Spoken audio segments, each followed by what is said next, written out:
Fucking God, your fault, bro. I tell you, don't drill that hole. Yo, what's up mga kuis? Tara, samahan niyo ako. Tayo nga pala isasama ng kontrata sa aking supervisor.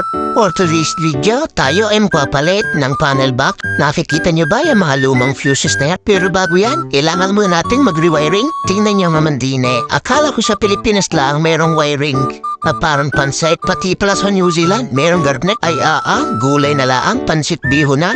Paano masabi? Kung hindi nyo nga pala natatanong, ang pag-i-install ng distribution panel ay isa sa aking requirements para maging isang ganap na full-fledged electrician dito sa New Zealand. Buti na lang talaga ipinayagan ako ng aking electrical supervisor na sumama sa kanya para mapag-practice sa aking darating na practical examination.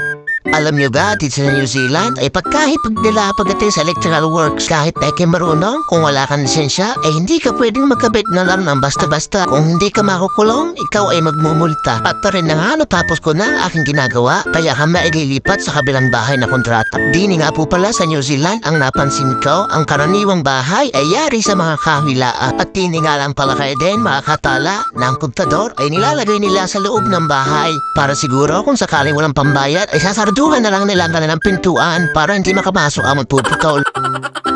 Ay siya, paano? Hanggang sa susunod na lang ulit.